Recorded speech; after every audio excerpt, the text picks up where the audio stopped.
ধর্ষণ, হত্যা ও বাদী অপরাধকারীদের ফাঁসির দাবিতে ইউসুফগঞ্জে মানববন্ধন। মোহাম্মদ মানিক হোসেনের রিপোর্টে বিস্তারিত। নারায়ণগঞ্জের রূপগঞ্জ উপজেলার ইউসুফগঞ্জে ধর্ষণ, হত্যা ও বাদী অপহরণ মামলার আসামিদের দ্রুত ফাঁসির দাবিতে মানববন্ধন করেছেন এলাকাবাসী।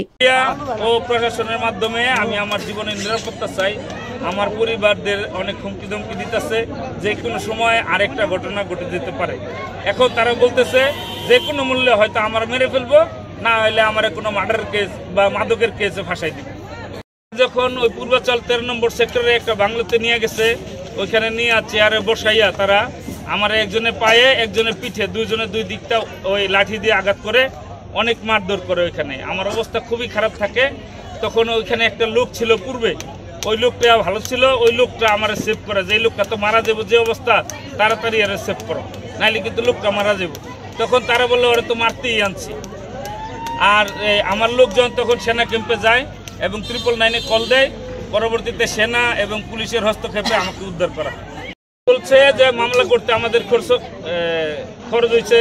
এই মামলা তাদেরকে আমি দিছি। এই মামলার সমস্ত টাকা দিয়া ওই টাকা সুদ সহ 70 লাখ টাকা তাদেরকে দিতে, না হইলে তারা আমার মেরে ফেলবে। ব্যাপারে মামলা হয়েছে 10টা ধারায়, তাদেরকে মামলা করছি এবং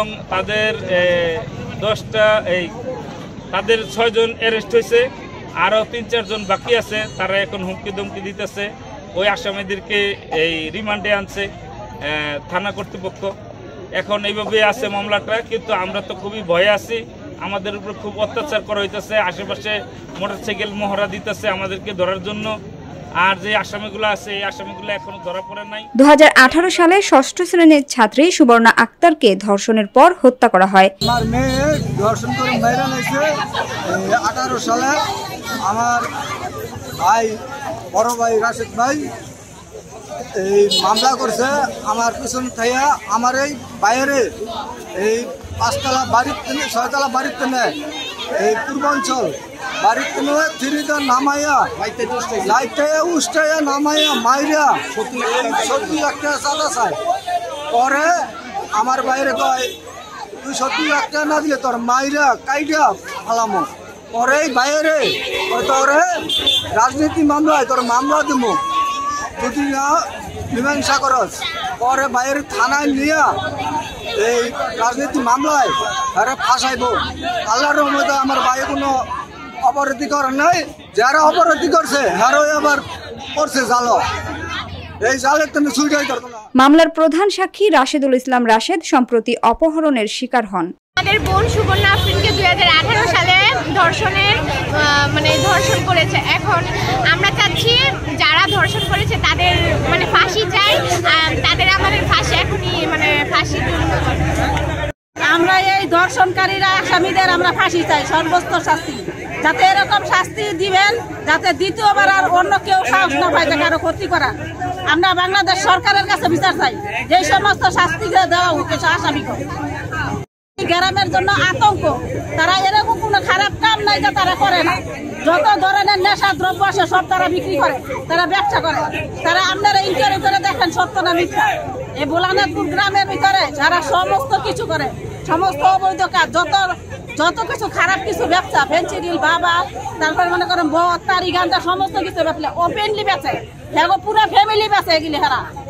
আমরা এই সমস্ত অসৎ কার্যক্রম যারা করে তাকে বিচার চাই। আমরা বাংলাদেশ সরকারের কাছে বিচার চাই। এই ঘটনাটার সূত্রপাত হয়েছিল 2018 সালে। 2018 সালে একদল দুর্বৃত্ত, যাদের ছবি আপনারা ব্যানারে দেখতে পাচ্ছেন, এই দুর্বৃত্তরা এই ইউসুফগঞ্জ স্কুলের 6ষ্ঠ শ্রেণীর শিক্ষার্থী সুবর্ণা আক্তারকে তুলে নিয়ে ধর্ষণ করে এবং হত্যা করে।